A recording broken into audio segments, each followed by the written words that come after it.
aimless in a sea of the dying and shameless. A sea of the Assalamualaikum warahmatullahi wabarakatuh. Alhamdulillah wa kafa wassalatu wassalamu ala rasulillahi mustafa wa ala alihi wa sahbihi ahli sidqi wa wafa. Rabbi shrah li sadri wa yassir li amri wahlul 'uqdatam min lisani yafqahu qawli. Rabbi zidni ilman nafi'a warzuqni fahma wa syifa bi rahmatika ya arhamar rahimin. Ikhwatu iman rahimakumullah, baik fillah, subuhan yang sangat luar biasa. Pertama-tama adalah kita menjadikan puji dan syukur kepada Allah Ta'ala atas limpahan rahmatnya. Pada subuh hari ini kita bisa melaksanakan salah satu ibadah yang sangat luar biasa, seperti yang Allah janjikan dalam salah satu sabdanya, rahmatal fajri khairum minad dunya wa ma fiha. Ternyata subuh ini adalah perjalanan terberat kita melaksanakan ibadah sholat. Dari sekian banyak ibadah, sholat subuhlah yang paling berat tantangannya. Maka Allah ciptakan tersendiri pahalanya bumi, langit beserta isinya bagi mereka yang melaksanakan sholat subuh yang diawali dengan melaksanakan 2 rakaat sholat hajat. Luar biasa. Tadi saya disampaikan oleh ketua panitia, bahkan sini juga hadir Pak Budi, kemudian ketua Bapak Fauzi, kemudian juga ada Pak Isa dan Pak Kiai Haji Aminuddin serta yang lainnya yang mohon maaf tidak ada masalah disebutkan satu persatu. Saya ingin mengajak pertama-tama saya dan memperkenalkan diri. Mungkin di antara sekian banyak ada yang belum mengenal siapa saya sebenarnya. Saya adalah Wakapolres Tasikmalaya Kota yang sama-sama punya program seperti halnya yang dilakukan oleh Biker Fillah, melaksanakan subuhan, Biker subuhan. Hanya istilah saya dikatakan dengan subuh keliling atau dikenal dengan nama suling. Tadi disampaikan tolong untuk mengisi barangkali tentang safety ini ketika kita melaksanakan ibadah di sholat subuh, barangkali juga selama kita melaksanakan mengendari kendaraan bermotor. Saya pun termasuk ke dalam beberapa anggota daripada kendaraan bermotor, baik di Vespa, di motor gede ataupun motor-motor lainnya yang saya ada, yang saya bisa pakai, yang saya bisa pinjam, saya gabung. Pokoknya barang-barang dengan rekan-rekan. Pada kesempatan hari ini, hal yang ingin saya sampaikan, kebetulan dengan program Bapak Kapolres yang sangat luar biasa, saya ingin mengajak kepada teman-teman semua, kepada rekan-rekan semua, mari kita jauh, mari kita hindari tentang himbauan Bapak Kapolres tentang 5 jangan. Apa saja himbauan Bapak Kapolres tentang 5 jangan itu? Di antaranya yang pertama, tolong diteruskan kepada keluarga, kerabat, sanak saudara dan lain sebagainya. Yang pertama, sebelum safety riding saya sampaikan, mudah-mudahan waktunya cukup. Pertama, jangan berikan motor kita kepada anak yang di bawah umur. Yang pertama itu, saya titip pesan sekali kepada orang tua, lain lenyah ke anak, punya anak kita sekolah SMP sudah dikasih motor, belum saatnya. Oleh karena itu, jangan berikan motor kita kepada anak yang di bawah umur.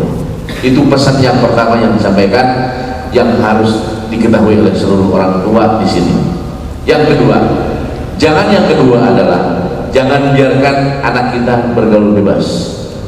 Saat ini anak-anak SMP, anak-anak SMA sedang mencari jati diri dengan siapa mereka harus bergaul, dengan siapa mereka harus berkembang, dengan siapa mereka harus berkumpul dan sebagainya.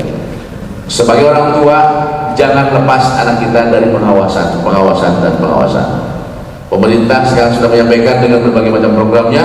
Ketika masuk maghrib, yuk kita ngaji bareng. Subuh seperti ini, yuk kita subuh bareng dan sebagainya. Itu adalah program-program yang luar biasa yang perlu kita dukung. Jangan biarkan anak kita lepas bergaul bebas. Ternyata bukan di Jakarta saja kota besar, bukan di Bandung saja kota besar, Tasikmalaya 2 bulan kebelakang kemarin 1 ton sabu-sabu ditangkap di daerah Pangandaran. Itu adalah disebar untuk wilayah Priangan Timur. Seperti apa kalau saja itu tidak tertangkap? Bayangkan orang Tasik akan seperti apa nanti. Sekarang pun sudah banyak korban-korban yang terjadi di daerah Tasikmalaya karena tersebarnya daripada penyebaran narkotika maupun psikotropika. Mari sedikit apapun informasi yang ada di teman-teman di Baikan Subuhan, gak usah takut, gak usah ragu. Setiap informasi yang disampaikan aman, insya Allah. Sampaikan langsung ke Wakapolres melalui handphone 0811 2-nya 4 kali 43. Pak Waka, di tempat saya ada orang yang bisnis sabu-sabu. Insya Allah 100% informasi terjaga keamanannya. Itu yang kedua. Yang ketiga, saya ingin mengajak juga kepada teman-teman, kepada saudara-saudara saya semuanya, jangan biarkan anak kita keluyuran di tengah malam. Karena ternyata kejadian yang terjadi sekarang yang dikenal dengan bukan geng motor, saya tidak akan menyebutkan geng motor, berandalan bermotor, itu kejadiannya semuanya di atas jam 11 malam, bahkan menyeberang sampai ke subuh hari. Polres Tasikmalaya Kota sekarang punya grup, Polres Tasikmalaya Kota sekarang punya pasukan yang disebut dengan Mau Bandung. Ketika ada kejadian-kejadian yang menimpa keluarga kita, teman kita, saudara-saudara kita, siapapun dia, tolong sampaikan informasi. Barangkali ada di antara keluarga kita yang terkena oleh berandalan bermotor. Melalui teman-teman tadi, boleh silakan rekan-rekan sampaikan. Supaya apa? Tasikmalaya dikenal dengan kota yang bersih, kota yang santri, dan selalu baldatun thayyibatun warabun ghafur. Mari kita jaga, jangan semua diserahkan kepada polisi. Polisi hanya jumlahnya, bayangkan, hanya 800 orang untuk menjaga jutaan orang di Tasikmalaya. Kecil kalau tidak dibantu oleh teman-teman semua Baikan Tuhan. Maka saya mengucapkan terima kasih panitia telah mengundang dan mengajak saya untuk kegiatan seperti ini. Mudah-mudahan ini jangan kali pertama, tapi mari kita jadikan terus menerus. Tadi alhamdulillah Baikan Subuhan selama beberapa bulan, berapa tahun? 4 tahun ini sudah berapa masjid? Sudah 300 masjid yang sudah datangi. 4 tahun, bayangkan, setiap hari Sabtu itu sudah 300 masjid. Alhamdulillah saya dengan sulingnya sudah 394 masjid selama saya 1 tahun di Tasikmalaya. Mudah-mudahan seluruh masjid bisa saya datangi, bisa saya kunjungi untuk bisa bersilaturahim dengan seluruh masyarakat. Yang keempat, jangan biarkan anak-anak kita melanggar peraturan lalu lintas. Yuk, mari kita belajar safety reading. Ketika kita berangkat, cek surat-surat kendaraan bermotor. Ketika berangkat, cek motornya itu, lihat bensinnya, lihat olinya, lihat bannya, lihat mesinnya, semua dicek dari depan sampai ke belakang. Jangan sampai nanti ketika kita mau bepergian tidak melakukan pengecekan. Begitu berangkat ternyata motor tidak ada mesinnya. Kan sayang sekali seperti itu. Ya. Atau yang paling fatal ternyata remnya tidak berfungsi dengan baik.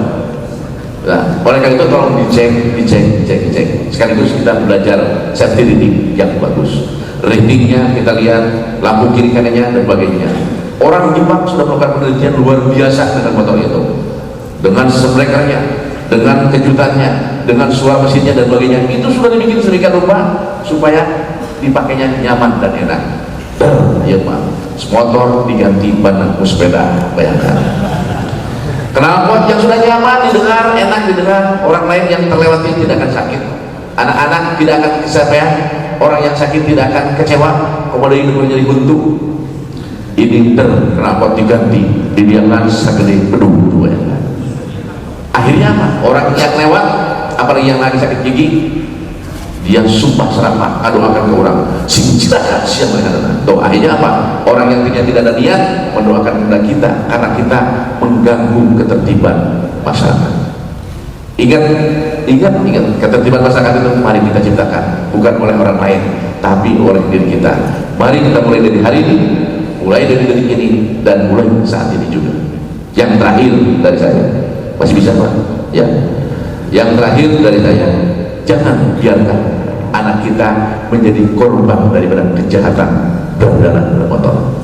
Kalau anak kita jadi korban kendaraan bermotor, waduh, luar biasa, sangat-sangat menyakitkan. Anak kita sedang sekolah, duduk di kelas 3 SMP, duduk di kelas 3 SMA, mau ujian, bayangkan, menjadi korban, akhirnya tidak bisa ujian. Mau melaksanakan kegiatan di sekolahnya, akhirnya tidak bisa melaksanakan aktivitasnya. Karena apa? Karena terkena sabetan, karena terkena pukulan, karena terkena ini itu dan sebagainya, dipukul tongkat, digait dengan ram tambang, dikait dengan kawat, dikait dengan paku dan lain sebagainya. Bahkan ada yang lempar dengan gear, ada yang lempar dengan itu dan sebagainya, sehingga anak kita menjadi korban daripada kejahatan itu semua. Saya titip, mari saya mengajak kepada seluruh jemaah yang hadir di tempat ini, mari jaga lingkungan kita, jangan semua diserahkan kepada polisi, mari kita jaga juga dari diri kita, keluarga kita. Assalamualaikum warahmatullahi wabarakatuh.